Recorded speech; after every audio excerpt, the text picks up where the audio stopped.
Buenas tardes, ¿cómo están? Espero que bien. Mi nombre es Eduardo Echara Navratilova, soy el director de la editorial Escarabajo. Y bueno, tenemos el placer, la alegría de tener a Dunia Oriana González Rodríguez acá el día de hoy, en este martes 6 de mayo, presentando el libro Sobre Dosis de Amor en la Feria del Libro de Bogotá. Qué alegría pues tener aquí a Dunia con su hijo. Recuérdanos el nombre, Dunia.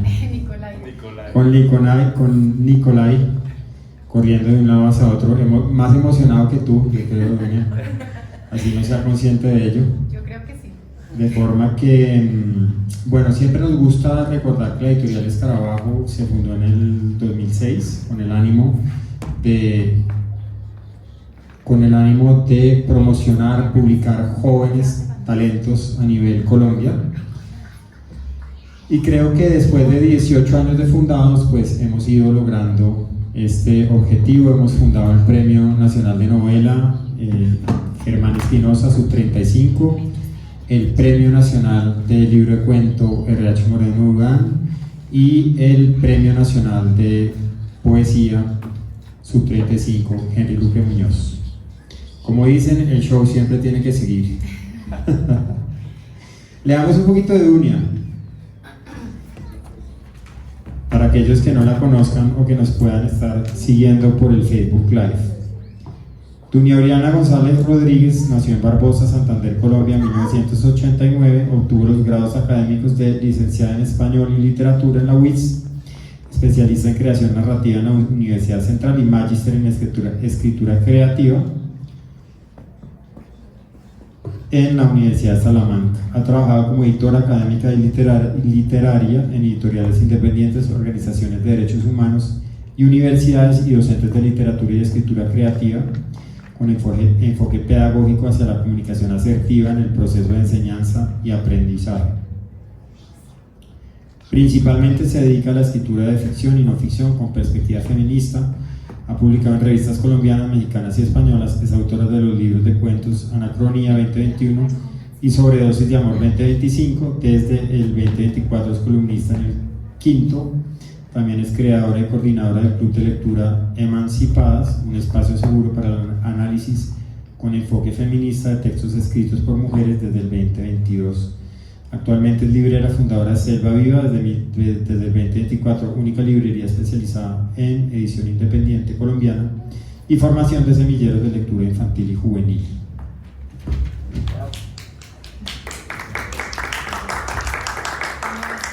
El libro lo van a estar presentando Javier Galeano Pájaro y Diana Carolina Ortiz Bonilla.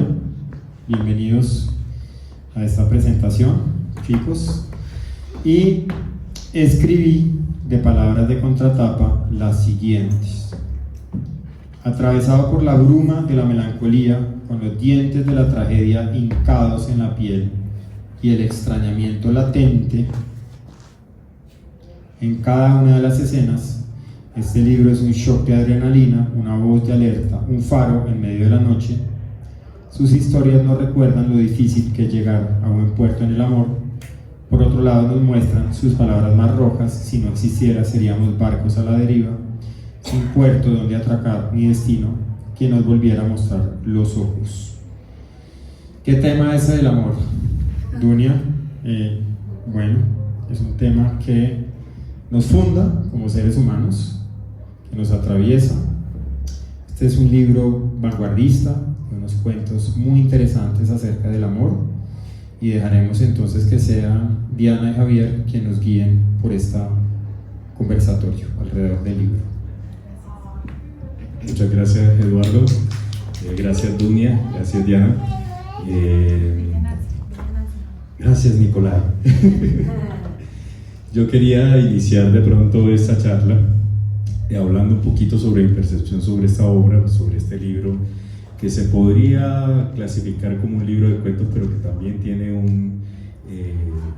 digamos, un eje experimental en cuanto a lo que tú haces en esta obra. Tú eres santanderiana y además tienes un nombre que resuena mucho con una autora que yo admiro y que fue parte de mi enseñanza, que es Oriana Fallaci. Entonces, ya y eso es un gran augurio en tu carrera. Yo siento que este libro tiene unas pasiones muy intensas, ¿no? Que se abordan desde lo femenino, y que esa mirada femenina es totalmente transversal en tu obra, pero también en términos sociales y políticos y ideológicos, ¿no? Esa mirada feminista te permite crear unos personajes femeninos que sufren, unas mujeres que aman, unas mujeres que se reinventan y unas mujeres que se rebelan.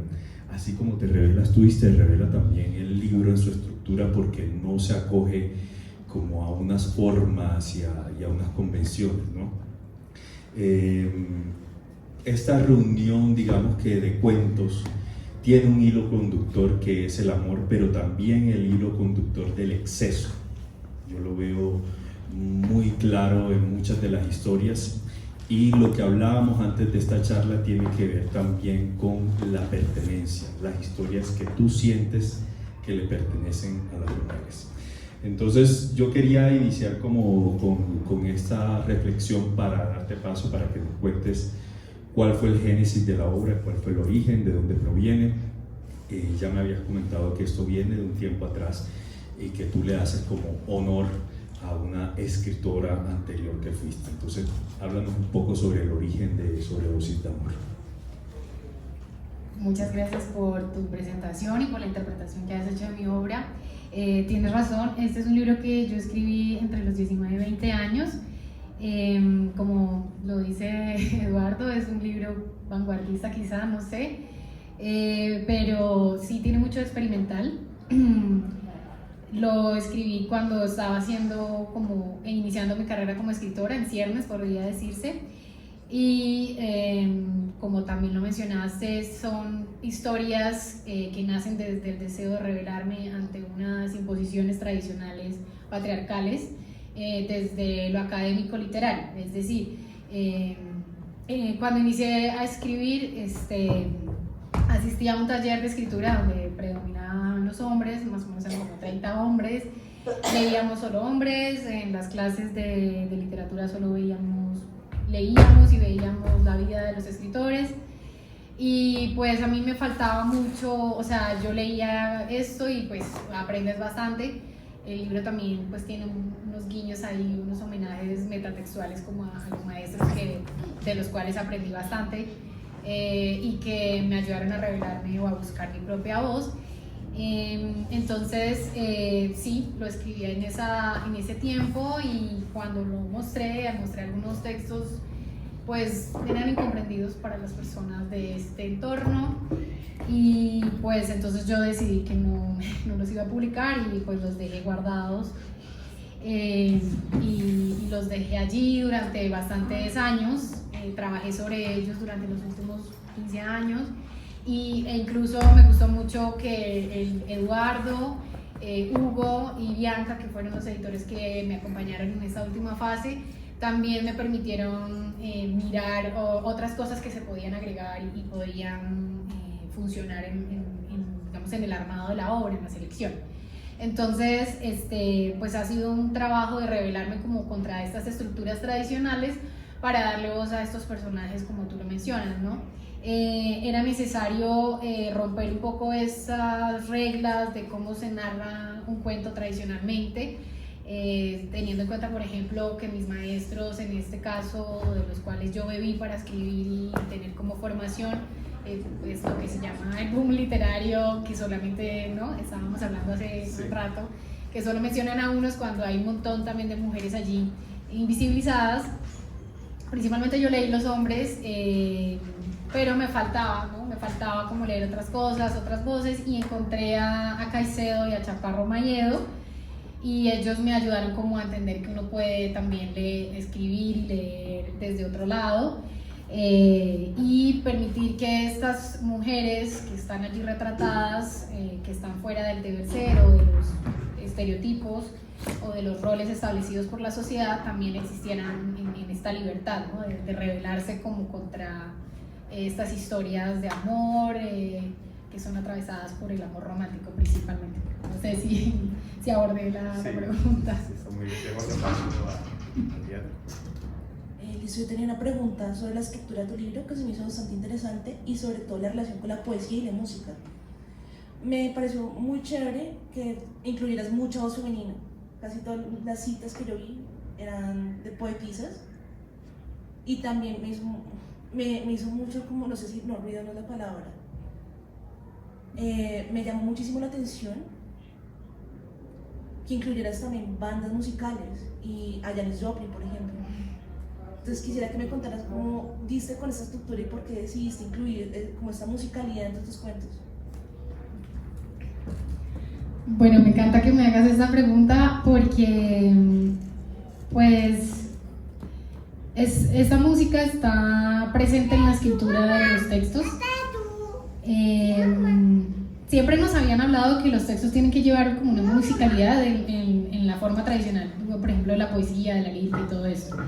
Pero pues yo no lo encontraba así y muchas de estas historias nacen de las canciones también, o sea, como que acompañan estos personajes con estas historias, porque dentro de la misma canción también hay hay un enlace metatextual, o sea, hay un guiño también y hay como unas respuestas también que se intentan dar, o sea, es como otra forma también de abordar la historia que complementa la historia en sí misma.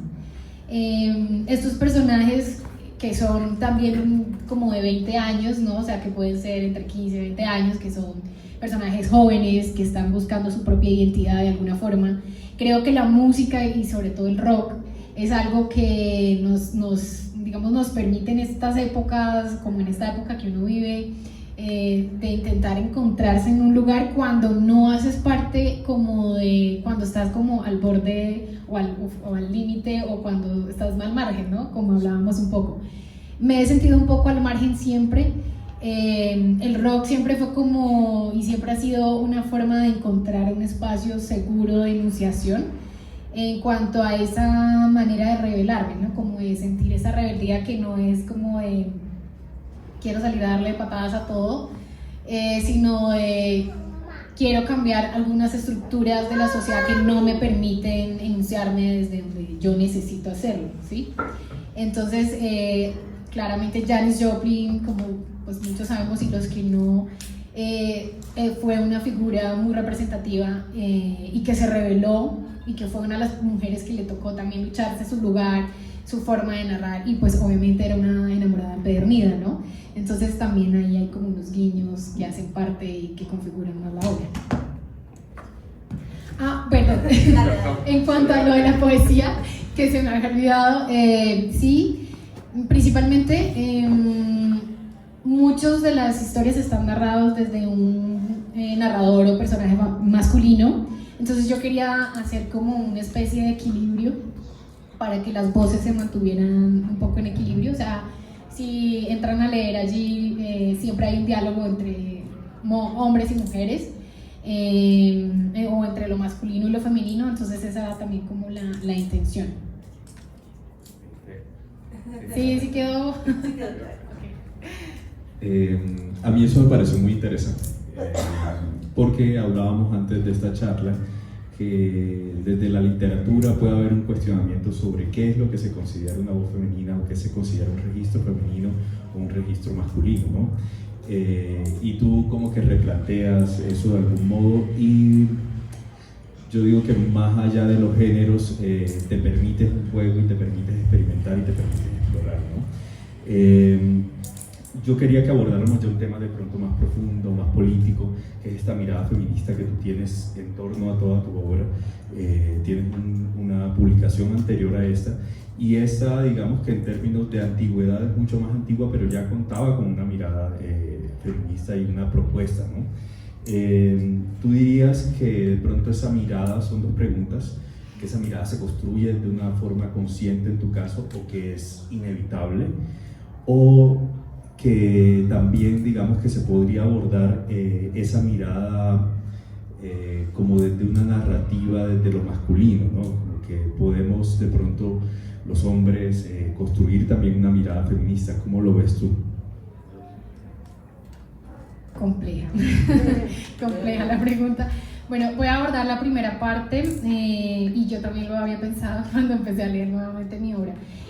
Anacronía fue el primer libro que autopubliqué con el deseo de pedagogizar un poco, podría decirse, como poner sobre la mesa un tema que es normalizado, que es la violencia sexual, principalmente en niñas, mujeres, adolescentes, a todas las mujeres que nos atraviesa. Y este libro tenía esa función, esa intención de narrar personajes femeninos, historias que hablan sobre estos hechos, pero desde una perspectiva empoderadora, es decir, no quiero que se tome aquí como de que nada pasó y ahora yo soy la más fuerte, no, nada que ver eso, sino una mirada donde no se revictimiza, sino que al contrario, estas mujeres que sobreviven y se vuelven supervivientes de estas violencias, se vuelven un faro de esperanza, de luz, al momento también de soportarse con otras, o sea, de encontrar apoyo con otras, y ese era como el objetivo principal de ese libro, totalmente feminista, totalmente desde una perspectiva radicalmente feminista, donde pues yo digo, nadie nos dijo de esto, estas son las cosas que eran importantes decir y que se tienen que seguir visibilizando, ¿no? Pero hay otra cosa aquí importante sobre el feminismo y sobre, digamos, ser feminista, y es que las mujeres que nos volvemos feministas o que estamos en el feminismo es por nuestra propia historia personal. Entonces, como superviviente de violencia sexual, para mí era importante hacer un mensaje que le permitiera a otras pensar que mañana podría ser mejor, ¿no? O que a pesar de todas estas situaciones podemos al menos llevarlas a la conversación, y eso ya es algo, ¿no? Eso ya es un cambio. Cuando era joven, más joven, a mis 20, era una feminista enclosetada. O sea, mis amigas leíamos feminismo en grupos privados y secretos porque éramos tachadas y señaladas. Entonces mis lecturas de escritoras también eran en secreto y eran como en nuestro pequeño círculo, y eso también me convirtió en feminista, ¿sí? O sea, como tener amigas con las que podía conversar temas incómodos, y pues obviamente estar como en esta situación en la que te comentaba, de estar en estos espacios donde predominaban los hombres, donde se me exigía escribir de unos temas, o sea, los temas que se hablan muchas veces desde lo masculino es como de prostitutas, de alcohol, de drogas, sexo, drogas y rock and roll, pero las mujeres son un objeto, o sea, son una cosa invisibilizada o son la musa, y yo no era nada de eso. Si yo no era el objeto, yo no era una persona invisibilizada porque estaba ahí mostrando mi obra y además estaba escribiendo, entonces yo no era la musa. Entonces ahí yo me empecé a cuestionar un montón de cosas al respecto, y no sé si tal vez no era tan consciente como lo fui con mi primer libro, que fue el segundo que escribí, pero ya había como unos orígenes de estos cuestionamientos, y cuando pues a los 20 años no sabía mucho de lo que ahora sé del feminismo, y aún así cuando yo decía, ¿será que yo soy feminista? No estaba segura porque pues principalmente no tenía como toda la información que ahora sí tengo y toda la experiencia, y me he permitido cuestionarme durante los últimos años. Entonces digamos que había algo de conciencia, pero no al nivel seguramente que lo tuve como en el libro de Anacronía.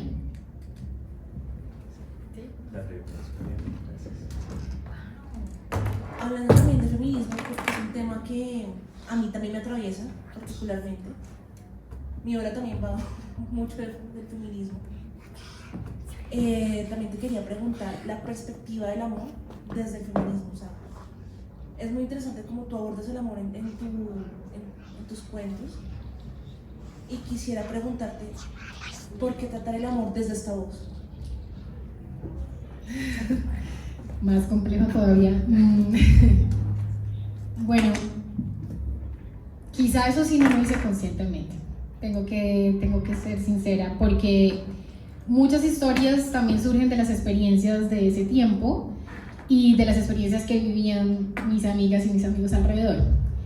Entonces, en un principio yo solamente quería ser como una pintora, ¿no? Que tú retratas, ¿sabes? Como retratas las escenas y esto, pero pues eso no es suficiente en la escritura, ¿no?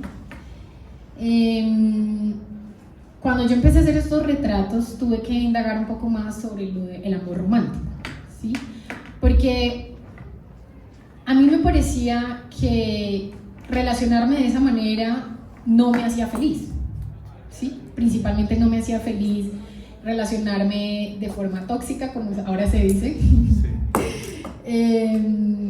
y estar como en estas relaciones donde era cero responsabilidad afectiva, ¿no? Y como que al final todos estaban con todos, o sea, como que era una cosa así muy de todos somos muy libres y todos con todos y todo era un drama y todo era complejo porque pues no hay como unos límites de respeto, no había como unos acuerdos claros y la mayoría de esos acuerdos siempre beneficiaban la parte masculina, ¿no? Pues yo soy heterosexual, me he relacionado heterosexualmente, entonces siempre había como esa ganancia, ¿no? Sí, como que tal vez ese poder, o sea, esa diferencia de poder entre el hombre y la mujer a la hora de relacionarse. Exactamente, entonces yo también opté por relacionarme como si fuera un hombre, ¿sí? Porque, ¿qué hacían? O sea, yo hablaba con mis amigas y ellas decían, no, es que si yo tengo sexo con él, que no se decía así, sino si yo hago el amor con él, yo ya me enamoro y, dame un momento, yo ya estoy enamorada, o sea, si ellas así fueran mal sexo, mal coito, fuera una mala experiencia, se enamoraban. O sea, era como, si yo me acuesto con él, yo me enamoro. A diferencia de los hombres que era como, no, pues, o sea, es sexo, amiga, no hay mente, no hay emoción, aquí no hay sentimientos de por medio, o sea, tuvimos sexo, estuvo chévere, nos divertimos, te divertiste, ah, bien, chao, gracias, ¿sí? O sea, eran como esas relaciones supuestamente fluidas. Entonces yo me empecé a cuestionar porque al final no funcionaban, o sea, yo al final veía como todo el drama y el caos y al final las mujeres quedábamos con el corazón roto, yo quedé con el corazón roto muchas veces, intentando jugar el juego de los hombres. Te quería preguntar, ¿tú sientes que tratas de desmitificar esta cosa del amor romántico a través de tus palabras? Pues en este caso, con este libro, yo no quise hacer pedagogía de nada, o sea, es la primera vez como que me libero de ese deseo, como de que tenga un juicio, como que tenga prejuicios o algo, no quería como hacer pedagogía de nada. Yo no sé si lo logré, pero yo lo que sí quería hacer era como adentrarme dentro de estos personajes y estas relaciones y ser como muy honesta con eso que yo viví y también vi que sucedía como alrededor y que pues yo fui también el hombro de mis amigas y ellas me prestaron su hombro para llorar, pero no entendíamos, o sea, no entendíamos este tipo de relacionamiento, ¿no? O sea, no entendíamos por qué tenía que ser así y esa fue como la pregunta que yo empecé a hacerme, ¿sí? Porque tampoco me funcionaba cuando yo jugaba con las reglas que me proponían, ¿no? Como en el poema de vamos a jugar, ¿no?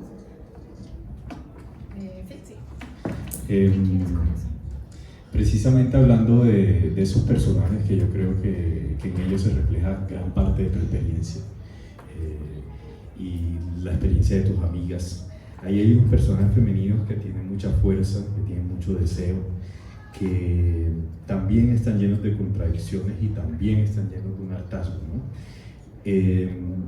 Yo quería que nos contaras un poco quiénes fueron esas mujeres que te inspiraron para crear esos personajes y cómo los ves reflejados ahora en las páginas después de que ha pasado todo este tiempo, después de que has también como afinado tus posiciones frente a lo femenino y al feminismo. Compleja. Pero muy interesante. Yo creo que no existe como una sola persona como tal, o sea, como una sola mujer. Pienso que han sido muchas mujeres, entre ellas mis amigas cercanas, compañeras de trabajo, o sea, como como he tenido la posibilidad de permitirme tener amistad con mujeres, que eso también es pues, radicalmente feminista, ¿no? Porque el patriarcado nos dice que todas debemos ser enemigas y que la otra siempre intentará hacernos algo y cosas así macabras, pero ¿qué quiere decir eso? Que si estamos solas, no nos contamos las historias y no llegamos a estas reflexiones, porque esto es un producto de sentarme a conversar con amigas y decir como a mí también me pasó o me pasó esto y no sé qué pensar al respecto, ¿no? Que esto pasa mucho pues cuando tienes como amistades muy honestas y cercanas, ¿no? Y también los referentes, algunos referentes de escritoras, que yo pues en ese entonces conocía a Storni, a Faustina Storni, Silvia Plath, Virginia Woolf, Catherine Nanfield, Marguerite Yourcenar, o sea, como que empecé a leer otras mujeres que escribían y que se salían un poquito de la norma, y pues obviamente las mujeres que cantaban y hacían rock, que también, y sobre todo también las mujeres que hacen punk acá en Colombia, que me parecían como muy radicales y como muy osadas, incluso desde su misma configuración física o como desde su vestimenta. Entonces eso también me inspiró mucho a pensarme que era posible, o sea, no tenía sentido volver a contar la misma historia, o sea, como voy a contar esta historia de desamor, como pasó, no, porque no, digamos que uno cuando escribe tiene que ir más allá, ¿no? Como de cómo cuento esta historia que realmente le dé la vuelta como a todo esto, que lleve más allá como del simple chisme, ¿no? Como de la simple anécdota.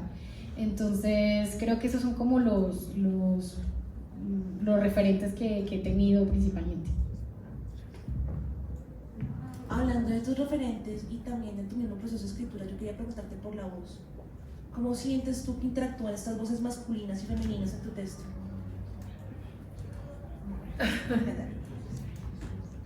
Bueno, gajes de la maternidad. ¿Cómo actúan entre sí? O sea, ¿cómo se relacionan? Sí, ¿cómo es esa tensión? Porque yo siento que hay tensión. Sí, es como muy tensionante, sí, tienes razón. Yo creo que hay algo que me parece a mí sobre el amor, y es que a todos nos da miedo mostrarnos vulnerables cuando nos enamoramos. Creo que eso es lo más aterrador que nos pasa. O sea, como decirle a la otra persona como estoy enamorado o estoy enamorada de ti, eso es como ya chantarle la responsabilidad también al otro, ¿no? Porque ahí tiene que haber una respuesta de no estoy enamorado o sí estoy enamorado, ¿no? O sea, como estamos en el mismo plan o no estamos. Entonces creo que a todos nos da miedo el rechazo y es que es feo. Entonces yo creo que esta vulnerabilidad genera como esa tensión en los personajes, y creo que además cuando uno está como en esta época de los 20, que uno se quiere como devorar el mundo, como que uno se siente invencible, como que además tú te sientes joven y lo quieres vivir todo y al límite, al extremo, entonces como que esa responsabilidad efectiva a veces no hay, ¿no? Y no quieres ponerte en esa situación de vulnerabilidad. Entonces, a pesar de que los personajes puede que se amen entre sí o puede que no son honestos en sí, o sea, no son como que no se muestran completamente vulnerables. Hay un texto que creo que lo enmarca muy bien, y es este personaje que cuando siente que ya de verdad le importa a la otra, él se evade, ¿no? Y así mismo viceversa el personaje femenino, ¿no? Como que prefiere quedarse sola que decirle como, uy, estoy aquí flipando, ¿no? O sea, como en las nubes, ¿no? ¿Sí respondo? Bueno, yo quería que abordáramos también otro tema, y es la pertenencia de las historias, ¿no? Hace un rato hablábamos de que desde lo femenino es posible narrar experiencias como por ejemplo la maternidad, que de pronto alguien, un hombre, por más que intente acercarse a esa experiencia, no la va a poder narrar con la misma honestidad y con la misma transparencia y visceralidad que lo puede narrar una mujer que ha sido madre o una mujer que ha sido cercana a los procesos de la maternidad. quiero que de pronto reflexionemos en torno a eso.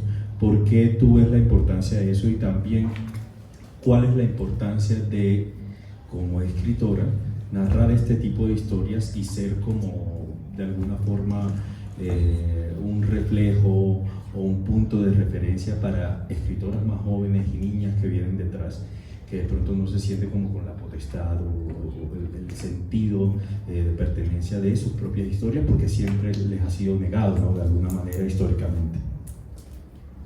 Otra compleja.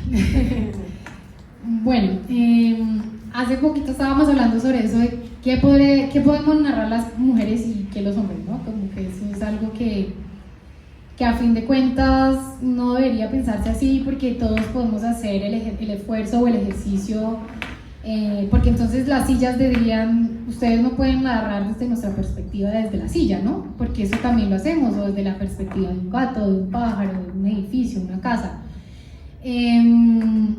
Hay cosas como la experiencia de la maternidad, que era algo que yo te decía, un hombre puede hablar sobre la maternidad, sí, puede escribir sobre eso, sí, pero no podría hacerlo desde un lugar, desde una mujer que ha tenido esa experiencia, ¿sí?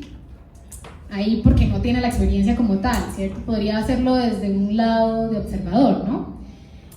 O podría igual intentarlo, podríamos ver ese ejercicio o podríamos ver esa posibilidad.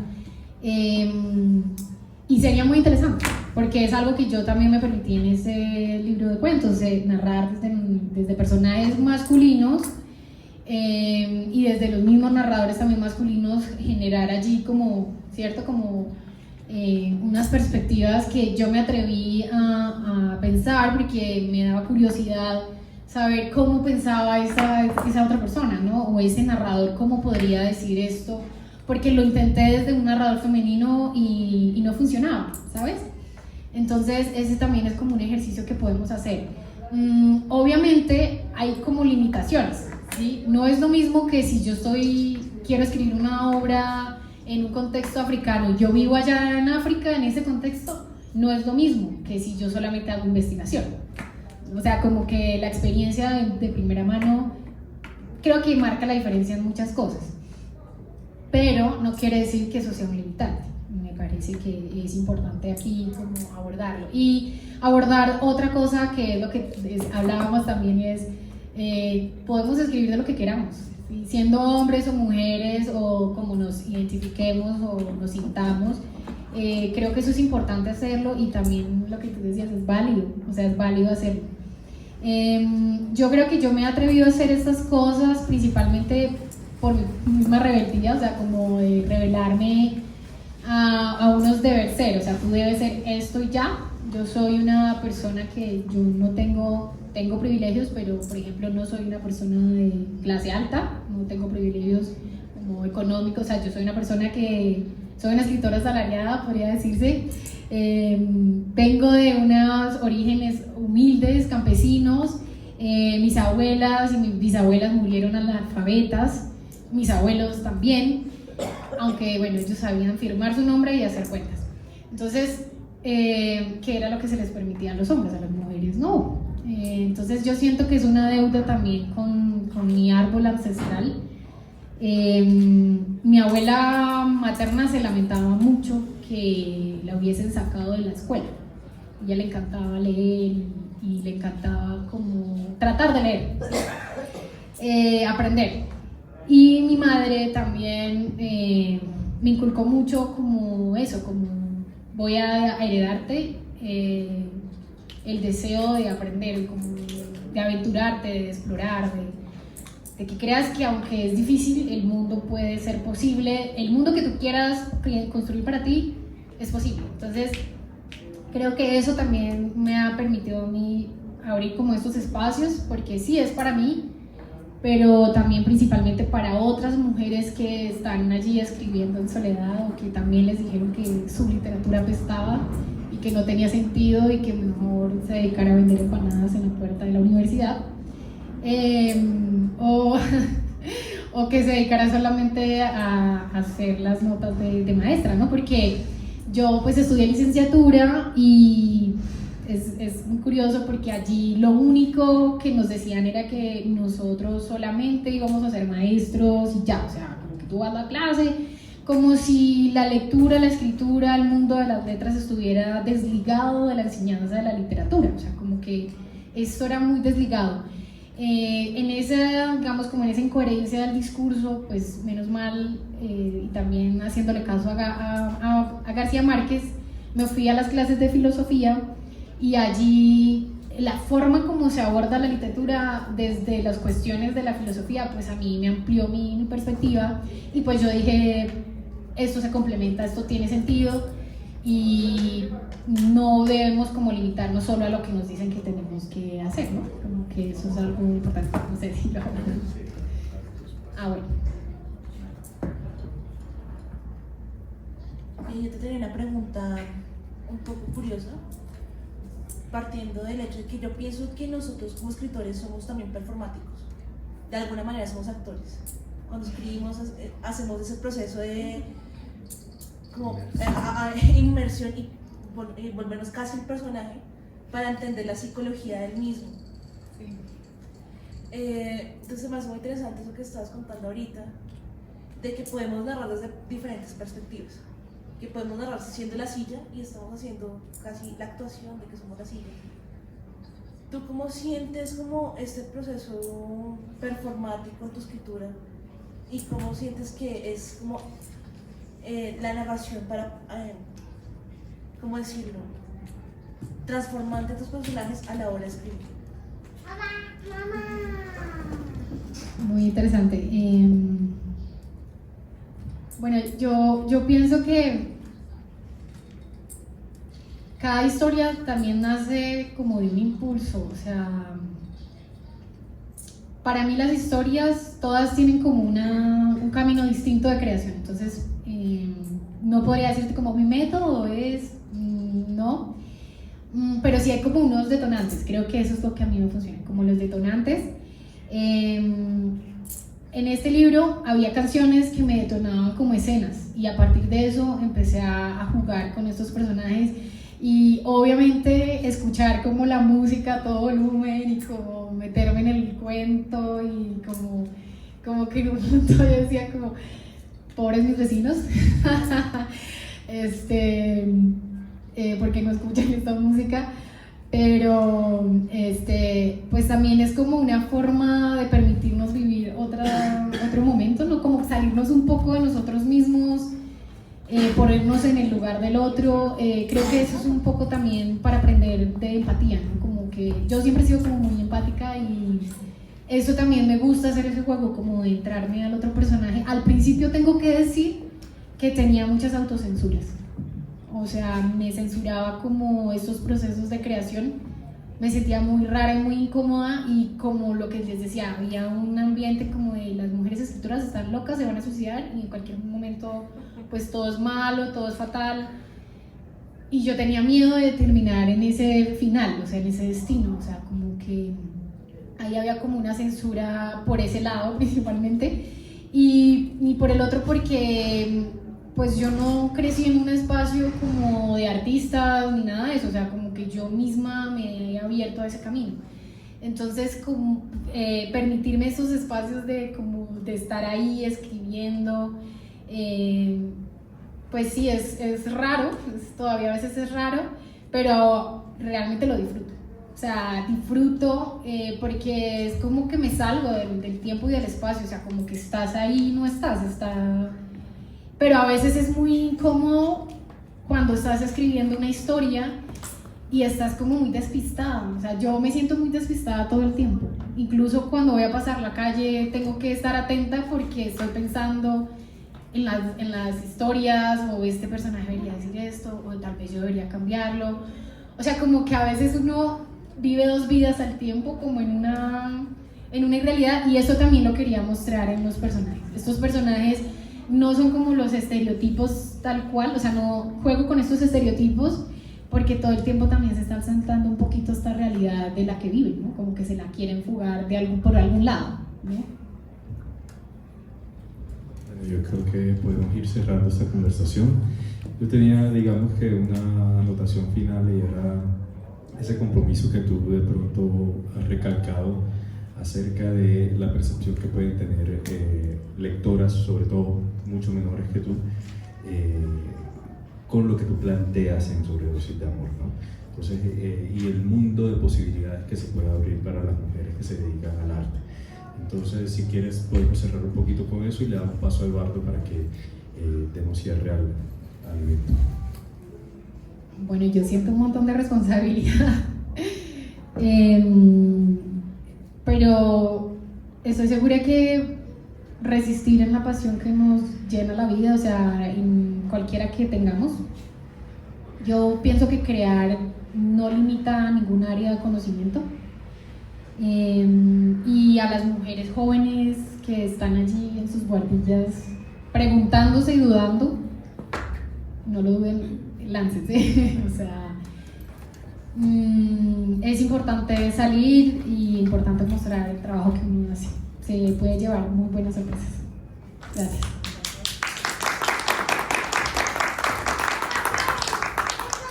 Bien, yo tendría una última pregunta y de pronto abrimos a una sola pregunta del público, y es: entendemos por sobredosis algo que es demasiado, algo que nos embriaga, algo que nos... Hay gente que se ha muerto por sobredosis, ¿no?, de alguna sustancia narcótica, química, etc. Ya sabemos que el amor incluso es narcótico, ¿no? Casi que estamos en un estado de deslumbramiento cuando estamos enamorados. Hay una pérdida de la realidad. A veces incluso vemos al ser amado como ser perfecto, ¿cierto?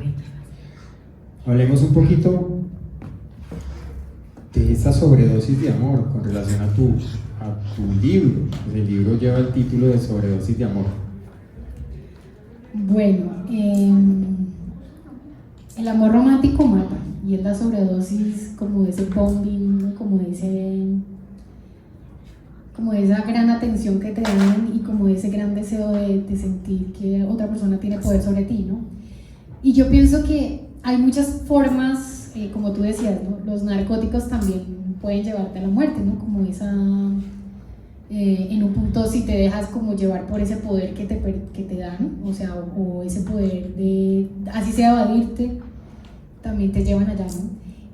Pero el título, como principalmente del libro, surge como de esta sobredosis de amor por la vida, ¿no? Como de que tú, en medio de todo, ¿no? Porque estos personajes sufren, son personajes también como con cosas de femme fatal, obviamente. O un poco marginados, ¿no?, más allá del margen, pero aún así la sobredosis de la vida, ¿no? Como que esa sobredosis de vida, me parece a mí que eso también, pues, nos puede llevar, ¿no?, a los límites, pero también a vivir una vida apasionada, ¿no? O sea, una vida más allá como de... Con emociones. Sí, con emociones. Yo diría que apasionada en cuanto a que la puedes vivir como tú quieras. Entonces esa sobredosis de amor, ¿no? Un montón de historias de personajes que viven su vida claramente enamorados de la existencia y de la vida misma y de las experiencias mismas. Sí, es como eso. Bueno, genial. Pues es una sobredosis de amor que finalmente, en medio de la vorágine y del caos que representa amar, también implica una esperanza en el amor más importante, ¿cierto? Que es el amor por uno mismo. ¿Hay alguna pregunta del público? Sí, por favor, pasa. Sí. Tengo un bozarrón. Bueno, yo quería preguntar, hacerte dos preguntas muy concretas. Ya desde toda esta trayectoria que nos has contado, ¿tú cómo te consideras? ¿Cómo es tu definición de una mujer feminista? ¿Te consideras feminista? ¿No te consideras feminista? Cuéntame un poquito sobre eso y después te vas a otra pregunta. Bueno, sí, yo soy feminista y... Pero ¿cómo te consideras? ¿Desde qué punto de vista? ¿Cómo es ser feminista? Es lo que te pregunto. Ser feminista es como tú también eliges. No hay como una forma específica de ser feminista, porque, por ejemplo, existen mujeres que son homosexuales y su feminismo es distinto, o son mujeres afro y su feminismo es distinto, o son indígenas y su feminismo es distinto, ¿sí? Entonces, desde mi feminismo, con los privilegios que tengo como una mujer blanca, ojiverde,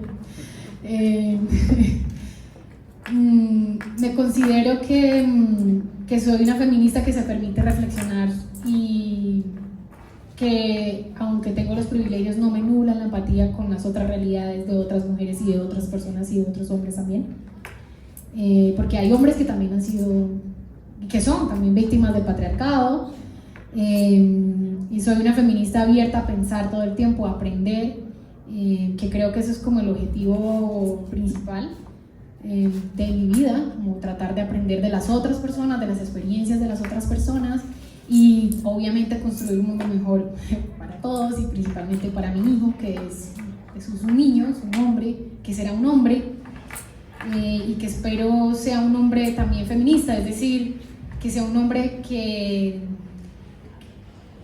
pueda amar y ser amado y que pueda vivir.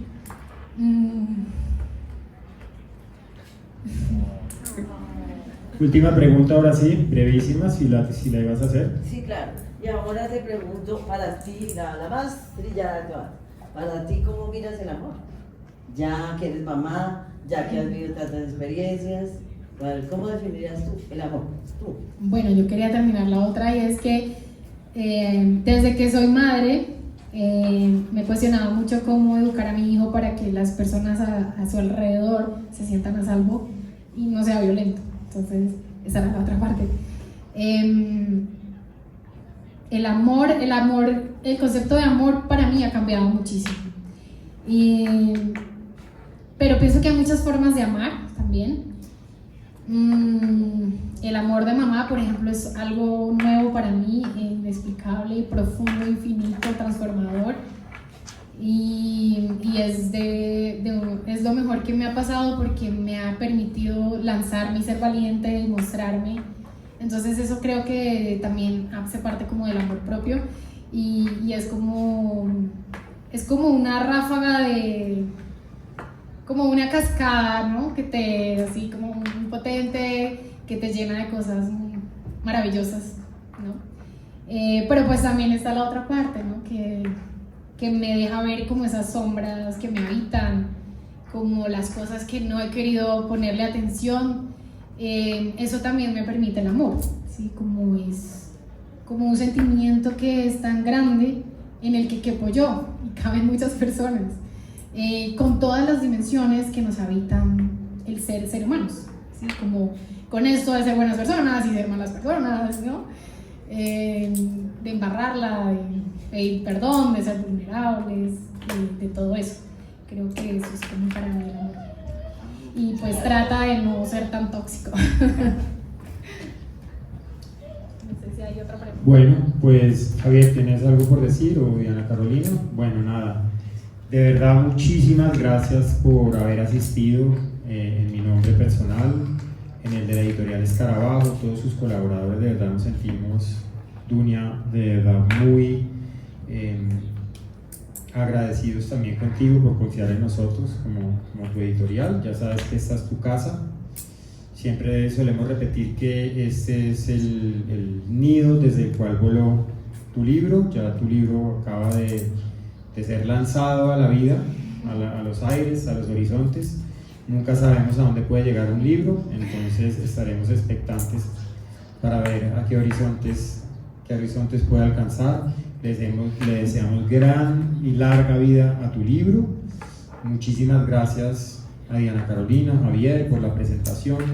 Gracias también a Corferias, a ustedes como público, a las personas que nos puedan estar viendo en el Facebook Live.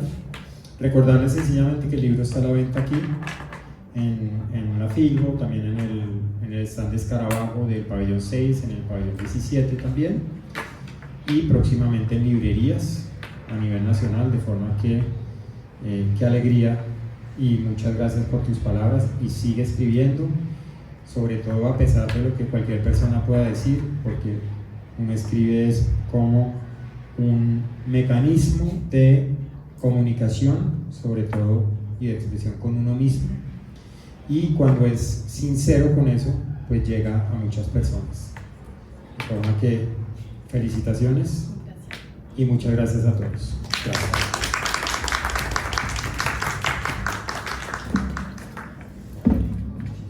Gracias, Eduardo.